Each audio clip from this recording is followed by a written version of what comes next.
दिखा दो, लागे हमारे पारे लगा दो। हे माई तेरी दे तू बीड़ावा के तारावा, आवई में या बेर करा। हे माई तेरी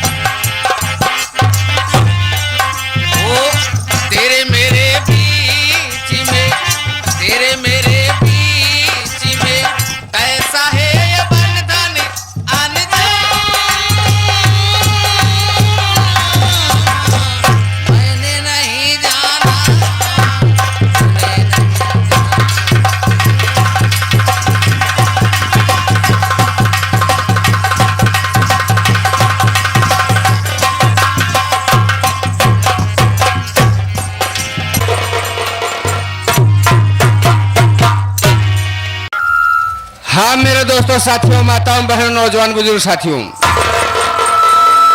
आप लोगों से मेरा हाथ जोड़ के प्रार्थना है, विनती है, गुजारिश है और अनुरोध है कि भैया जहां जहां बैठा यहाँ आपन पकड़ पकड़ी आराम से बैठा रहा। का पकड़ के बैठबा जोड़ खटिया चारपाई दर स्थान कुर्सी रजाई गद्दा जोड़ पकड़े रहा, वही पकड़ के बैठा रहा, शांति बनाई के बैठा रहा। आप लोगों के सेवा में हमारे माननीय मास्टर सुरेश कुमार यादव जी, मालिक राजेश यादव जी आप लोगों के सेवा में आए हुए हैं, पूरे कलाकारों के साथ में आए हुए हैं। जो भी कला है आप लोगों के सामने प्रस्तुत करेंगे। लेकिन भैया हरा एक बात यह हुआ है, जैसे आप सब बैठा है तरह जने खाए पिए हो भाई करबा ना खाए पिए हो बा, जानते हैं आजकल बफर सिस्टम रात नाश्ता वाला, क्योंकि 2 3 4 4 प्लेट इकट्ठा ही रेला है के तो खाए पिए हो भाई करबा, खाए पिए करो कसन ना होए। एक दाई भगवान के जयकारा नारा लगावा। अब जानते हैं टाइम ज्यादा होता ही बा, टाइम हम ले ना चाहते ही। बोलो शंकर भगवान की, विष्णु भगवान की, धरती मैया की।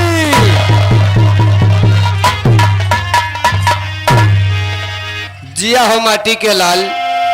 मास्टर साहब 2 लाइन की वंदना है। हे सैया छूट लेके आवा ताले घर आवा, हे सैया छूट लेके आवा ताले घर आवा, आज टेलीफोन आइला।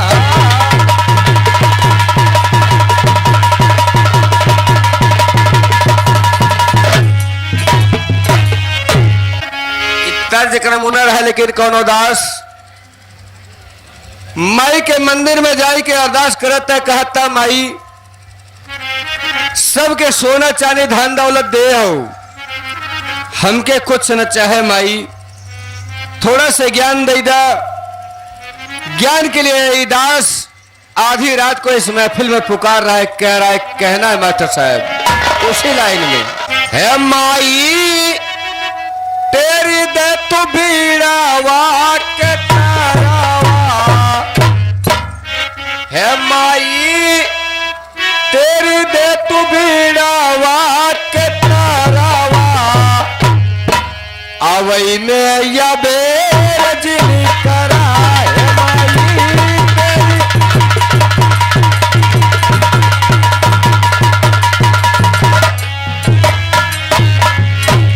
सूरज का वीर पूजे तो हर चरनिया हो, सूरज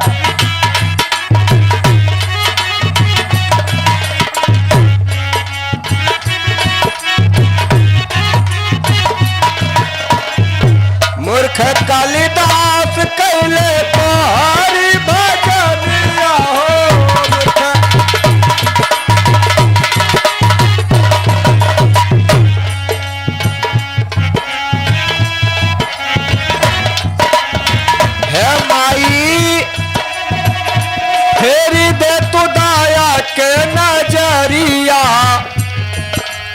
आवई में या बेर जिनी करा है माई फेर के बुदाया जिया हो जिया करे जा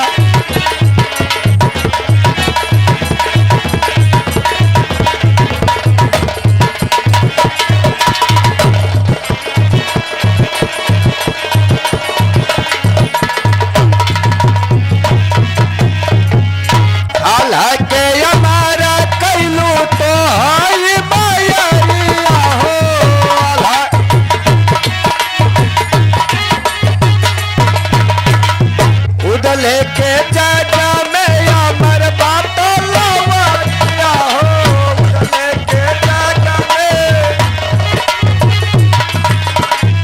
हे माई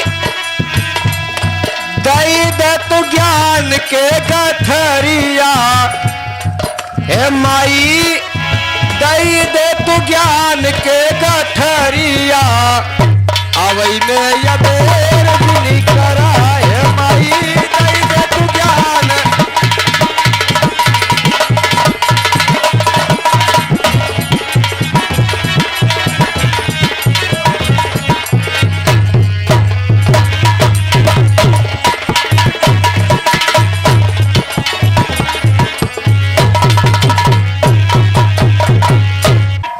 बजनी के लाल दिहलो मेरा धन के माया हो बजनी के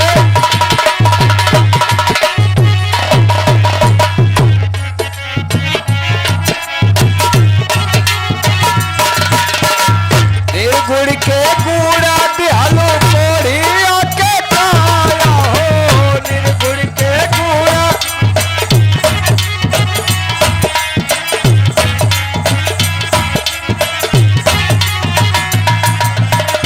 कोढ़िया के काया माई कोढ़ियन के काया हो कोढ़ियन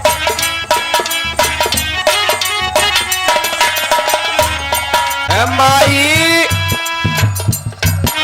फेर दे तू दाया के नजरिया आवई में या बेर जिनी करा है माई फेर दे तू दाया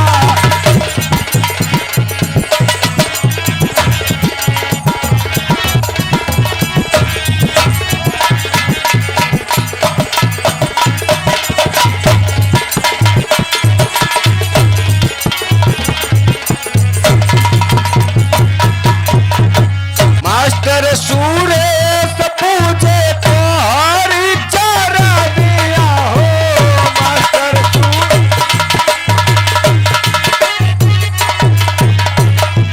मालिक राजेश कैले तो हरी भाजा दिया हो मालिक राजेश माई गोकुल पे फेरा तू नजरिया आवई में या बेर जिनी करा है माई गोकुल पे फेरा तू नजरिया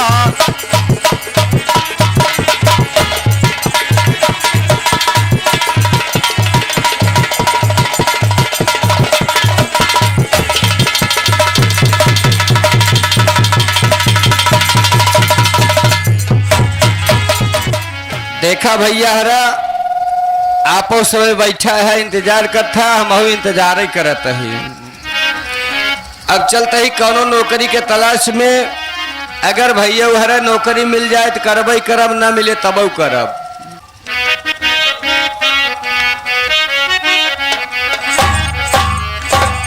हमका दुल्हन चाहे अंग्रेजी स्टाइल वाली ना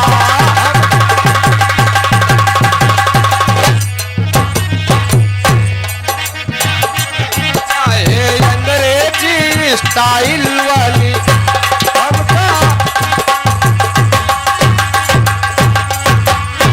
हे स्टाइल वाली ना हो मोबाइल वाली ना तनिका लटकौआ चमकौआ और मोबाइल वाली तनिका लटकौआ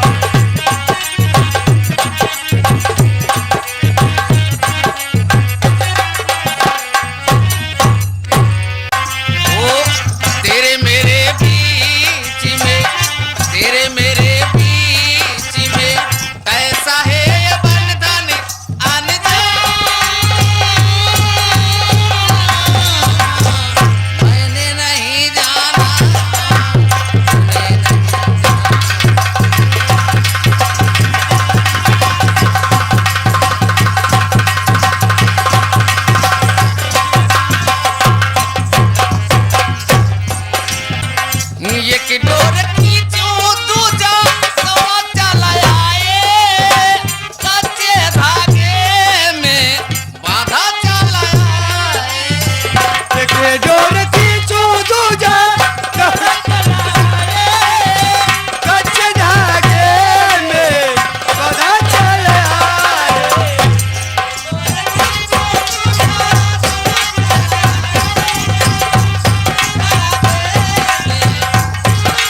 हो।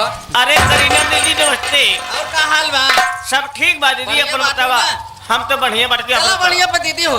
हमारे साथ कुछ बहन आए बाटे, सोचते हैं उनसे मुलाकात कैल बोर बतलाए तो हम तो बतियावा जा। ठीक बा हो। है समय बहुत कम बचता है। हम कहे दीदी राम राम हो। राम राम राम राम बहनी। और का हाल चाल ये आए? हमारा सब ठीक बा, अपन बतावा। अरे हमारे वैसे बीती जाती आए हो। बीते चाहबे करे बहनी, गर्मी के महीना में कैसो बीती। दीदी नमस्ते। अरे नीलम दीदी नमस्ते। कैसी हो आप? मैं तो ठीक हूँ, अपना बताइए तुम कैसी हो? मैं ठीक हूँ। क्या आरो का पानी ले रही हो कि नहीं? बिस्लरी पीती हूँ। हाँ वही वही वही वही, बिस्लरी से ही कला है। क्योंकि यहाँ के ऊपी के पानी तुमको सूट नहीं करेगा। नहीं, मुझे सूट नहीं करता है। हाँ हाँ मैं जानती हूँ। करीना, हाँ बहनी बताओ। मैं आपसे कुछ पूछना चाहती हूँ। ना तू खुद बतावा। हाँ? तो हम खुद पूछे इतना स्लो सिंगार कई कितना सज बज के हाँ कहाँ सावत हो, कहाँ जाए चाहती है? ए बहनी, हम तो यहाँ पर सूर्यपति निवादा जंगई सराय अमरेश से। जा कहाँ रही हो? क्या तय बात है? ए बहनी है, आज हम विकलांग हो गए। तोहार आदतिया यही सब तो कहा करबू? का करी, दो चक्का वाला दहजर में आते हमके चाप यार दे। देखा जा आज बढ़ो जा तुम तोर बुढ़ारी निहार चला जाता ए और जिंदगी में हमार बोलरी देखी न पाई है। ए दीदिया आसमा पतैया में का करे जाती यहाँ हो? आसमा पतैया में का करे जाती यहाँ? जाता है दुल्हा देखे। बस हाँ दुल्हा महू देखे चलते रहे। तो देख चलबो। हाँ हाँ ओहे दुल्हावा देखा जब जाब ना, हाँ। ओहे हमरे सुरेश यादव को नौटंकी होत बा। एकरा माने बहुत सोच समझ के चलू है घरे से। हाँ हो, हाँ?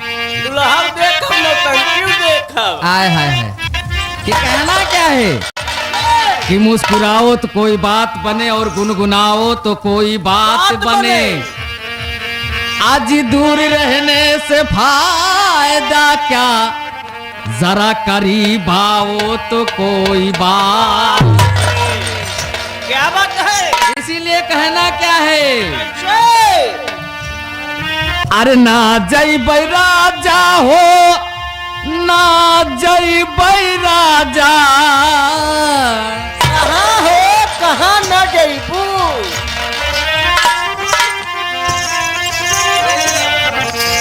अरे ना जय राजा हो, ना जय राजा। ए अंगूर वाली बगिया ना जय राजा।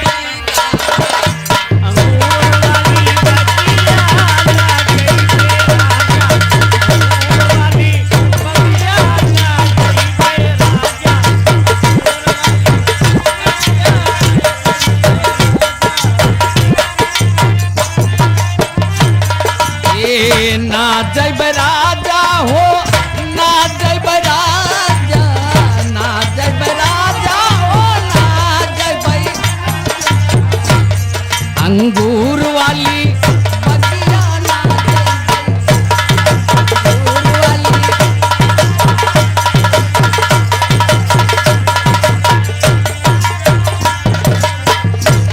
ए नीलमा, लेकिन वह बाग हम कहे बिना ना जब जाना दिया वही बगिया में, बगिया में, वही बगिया में, वही बगिया में, वही बगिया में, वही बगिया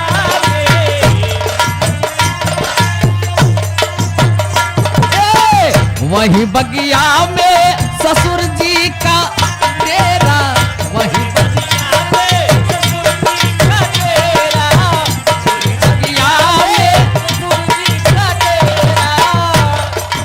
ए दीदिया मैं बार बार बगिया ना जइबै।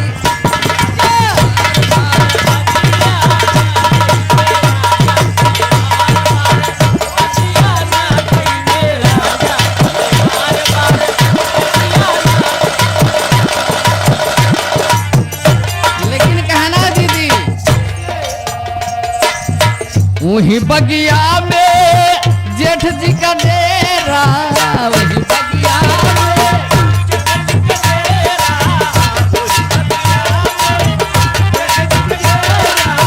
वही बगिया में जेठ जी का डेरा, वही बगिया। लेकिन कहना क्या है दीदिया, मैं बार बार घुघुटा ना खोलबै राजा, ना खोलबै राजा, बार घुघुटा ना खोलबै।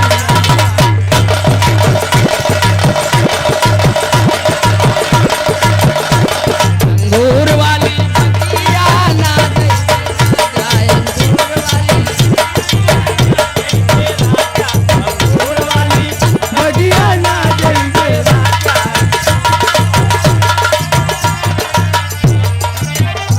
वही बगिया में देवर जी का डेरा, वही बगिया में देवर जी का डेरा, वही बगिया में, वही बगिया में, वही बगिया में, वही बगिया में देवर जी का डेरा, बगिया में।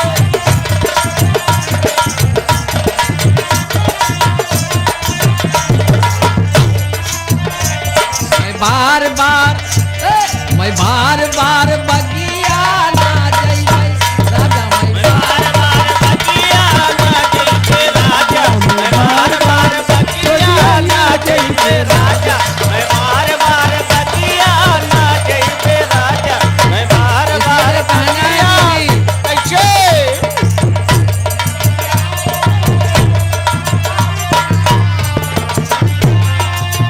वही बगिया में बलम जी का डेरा, वही बगिया में